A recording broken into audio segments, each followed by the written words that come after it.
Good afternoon, guys. It's Workin, bringing you a quick update on Bitcoin. Hope you guys are having a wonderful afternoon. We're looking at Bitcoin to the US dollar 4-hour chart on Coinbase. And when last we spoke, actually, let me zoom in here, guys.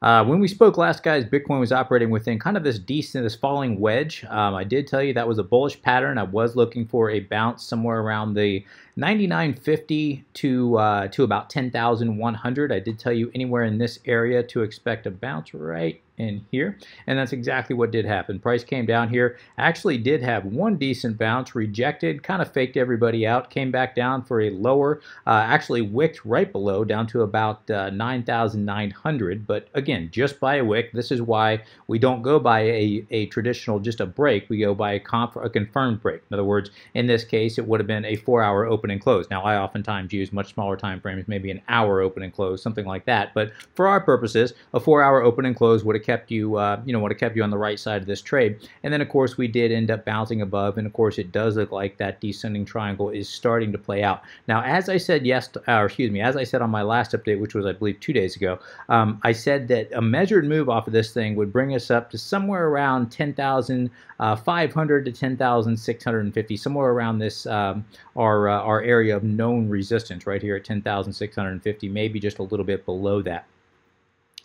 But I also said that if you're trading this, I'd be very, very conservative. In other words, I told you I would get out of this trade somewhere around 10,350. So I think I said somewhere between 10,300 and 10,400, somewhere in there. And that's exactly where Bitcoin as of right now is bounced. It bounced up to about 10,370. I got out at 10,350. As I told you guys last time, I did have buy orders sitting down here laddered between about 10,050 and 9,950. Of course, those all got filled, and I went ahead and got out at 10,350. So that trade is closed in my opinion. That was a very, very decent trade, very decent trading opportunity. If you did take that trade, that's wonderful. We talked about it on the last thing, but I would not get greedy here.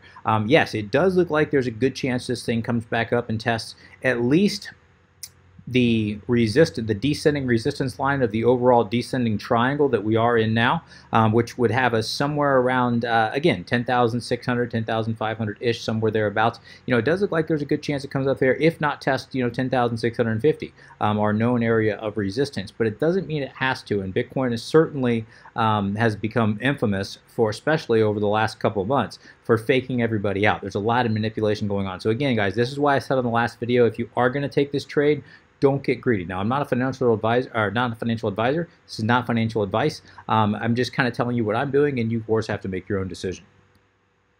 Now, also, as we discussed last time, there are two ways you can draw this. I'm personally looking at the, I'm going to zoom out here to the daily. Looking at the overall structure of this, guys, I do think that this descending triangle is, in my opinion, I'm leaning towards drawing it off of the more of a purist form, as I discussed last time. So coming from the ultimate high of this wick of this formation and then following it straight down, which again puts us at the apex of this descending triangle. If in fact this is the case, basically puts us already right within that apex. In other words, we could see a breakout within the next week or two.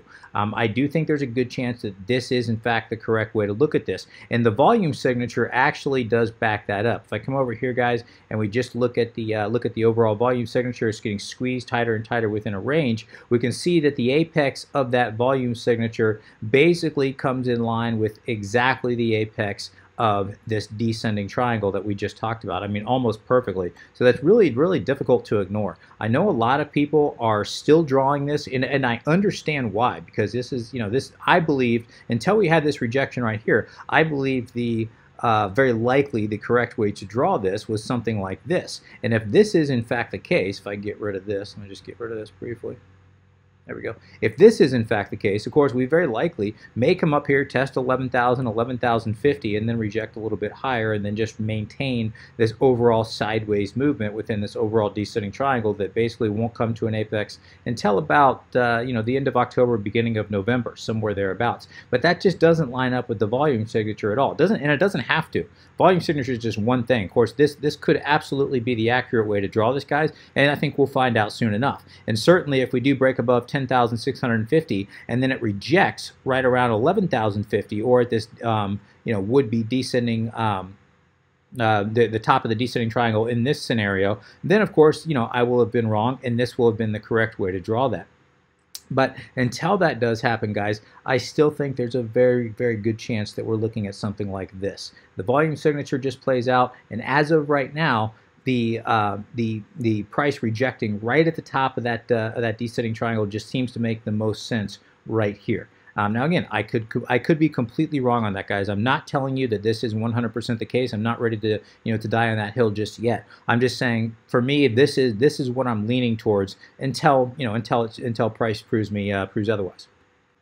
So that being said, just as we discussed last time, if we break above if we get above 10,650 decisively, a 4-hour open and close above 10,650, I will look at that as a potential breakout of this. And of course, I'll be looking to break this 11,050, which will solidify that this is in fact the correct way to draw it. And then of course, the next major area we'll be looking at is 11,500. And as we discussed about on the last video, I'm not going to go over it again. 11,500 is a very, very pivotal zone. We need to see at least a 4-hour open and close above 11,500 or a weekly close above 11,500. And really, we need to see a weekly close above 11,500. I'm going to revise that. We need to see a weekly close above 11,500, and we need to see a 4-hour open and close above 12,000. If either of those two happen, doesn't matter which one happens first. Regardless, if one of those two things happen, regardless of which one happens first, then I'll be looking for continuation to the upside, and that's when we're looking at this $13,800 high, 14,000 somewhere in that neighborhood, and then of course if that gets taken out, we're looking at that $16,100 target. And I reviewed that on my last video. If you guys want to look at those longer term targets, you can watch the prior video. But it just, again, looking at the weekly, it is very, very, very difficult to ignore the confluence between, even on the weekly volume profile here, and of course the potential descending triangle that we're looking at. The weekly volume profile, the daily volume profile, both suggest that this is very likely an accurate way to draw this. Now we'll have to wait and see, but that's what it's suggesting as of now. Now zooming back into the daily, looking to the downside.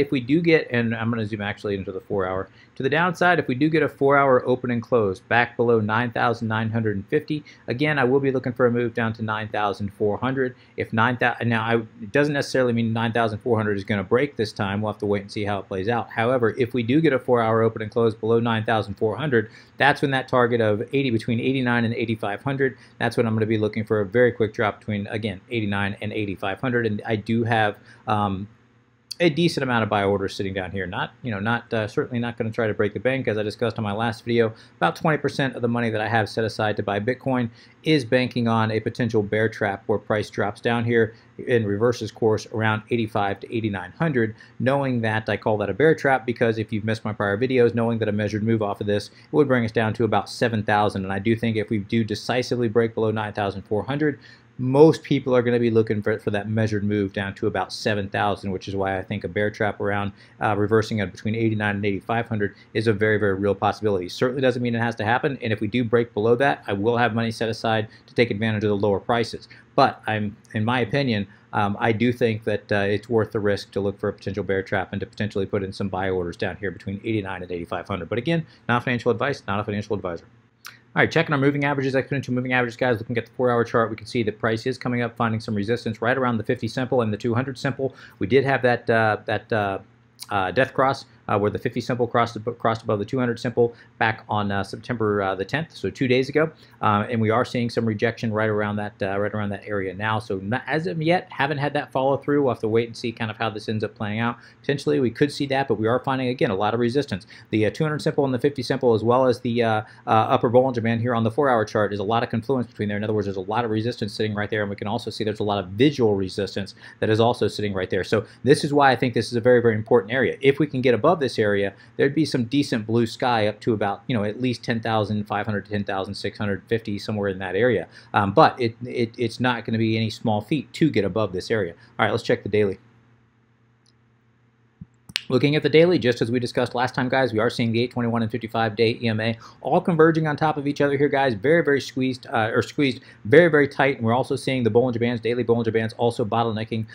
This is the kind of thing that you see before you see a much, much, much larger move. And I realize we've been saying that for quite some time because we've been seeing these Bollinger Bands start to converge basically ever since the end of July, but not like this. Again, as I discussed last time, we haven't seen the 821 and 55-day EMA converge like this since since April the 2nd, when we had this breakout that basically brought us all the way up to $14,000. So it doesn't mean it has to break to the upside. It just means it suggests a much larger move to come. Anytime you see the 821 and 55-day EMA that converge, that consolidated on top of one another with the Bollinger Bands also constricting or bottlenecking like that.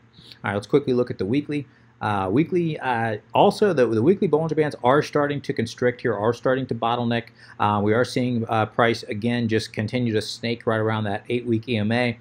So not much has changed there. 21-week EMA should provide some resistance, or excuse me, some support if price does break down. That would come in right around 9,100, 9,200. So again, that's also a potential area for a reversal. Doesn't mean it has to happen, but certainly that's there. And visually, we can see a major area of potential support right around 9,000, where that $9,000 was acting as a major resistance back here from basically May the 27th all the way through June the 10th, and then that resistance flipped to support on the week of June the 17th, basically.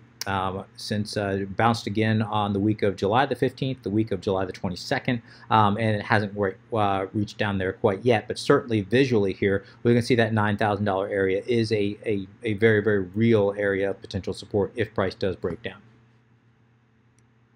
All right, zooming back into the daily, let's check our indicators very quickly. Daily RSI trying to get back above that 59.2, or excuse me, 52.9, I should say. I guess I'm dyslexic this morning. 52.9 to 53, that area right there that we've been talking about, that in the past on the daily did act as, basically throughout the bear market, acted as resistance, turned to support during the bull market, and has seemed to be turning to potential resistance again. Let's see if it can get back above it. If we can get back above this area, I do think that would bode very well for the bulls. We are approaching it now, so we rejected here in the past quite a few times. Let's see if we can get back above it. If we get back above that 52.9, 53 area on the RSI, I do think that would be a significant win for the bulls. Zooming in here to the 4-hour. 4-hour is... are we getting any divergence on the 4-hour? Not really. Actually showing some potential hidden bearish divergence, actually. Very small, but you know, there nonetheless. Actually, if I draw it there to there, price obviously creating a lower high. Looking at price from the exact same point. Actually, let's draw it from here to here. Price created a higher high. Let's be a little more accurate here. There we go. Price created a higher high, so showing some potential, not confirmed yet, potential hidden bearish divergence, which would suggest a rejection, again, somewhere around 10,500, 10,600. So that actually would line up very nicely with our areas of that we were looking for a rejection. We'll have to wait and see how it plays out. And then looking at the looking at the MACD, also showing that a little bit further back, but we can see that histogram creating a higher high. If we look at the exact same point here on price created a lower high. So again, overall in a downtrend, looking at the upside, that's hidden divergence, in this case hidden bearish divergence, which would suggest, again, a rejection somewhere around that $10,500, $10,600 area. But again, none of that is confirmed as of right now. We need to see actually a daily candle top out here, and then another daily candle engulf that before that would be confirmed. So we'll have to wait and see how that plays out. But it is suggesting that. In other words, even if price is to continue up here, it does have its work cut out for it before we can actually declare a breakout to the upside. So this is just very much a a nice little bullish move on the very smaller time frames, as we discussed last time. But as far as the larger time frames, nothing really has changed. Switching out to the weekly RSI. Weekly RSI just basically sitting sideways here. You very rarely see anything like this, guys. This is interesting. It's just basically sitting sideways here, showing a little bit of strength. The fact that it can hold this zone here, showing some decent strength. It's not until, and I know I've discussed this last time, but it's not until price breaks down below that 52.9 area, 53 to 52.9 area on the weekly RSI, and that also was a relevant zone on the daily. Also the same relevant zone on the weekly RSI. If it does break down below that, that's when I start to get very concerned. But as long as we remain above that, it does tell me that, it does remind me, I should say, that, zooming out here, we are and have been for the last 9 months in an overall uptrend. So until that trend is broken, as they say, trend is your friend. So let's wait and see if that trend can continue. We are in a descending triangle, which as we've discussed, a descending triangle does have the probability of breaking to the downside. But the fact that it's coming off of a total uptrend here, that probability of breaking down is significantly less than if we were looking at a descending triangle and an overall downtrend. So this does suggest that this thing does have a decent probability, again, about a 45% chance of breaking to the upside, and those are decent odds. All right, so to wrap this thing up in a bow, guys, back to the 4-hour. Overall, larger time frames, we are still consolidating within a descending triangle. Whether or not it's the descending triangle that I have drawn here, or one that goes a little bit further out, we have yet to see, and I do think that we will find out over the coming days here. In the short term here, how am I playing this? I told you I've already gotten out, so I'm basically out. Other than, of course, my long-term hold portfolio, I'm basically out and just waiting to see how price does react at its current price point. Again, this is not the time to get greedy, guys. This is the time to say take very small scalp trades, take the win and get out. If price does continue up, that's fine. I took my profit down here, and just because I didn't catch it all the way up here and catch the top, I certainly didn't lose any money. I actually made some money, and that's a win in my book every single day.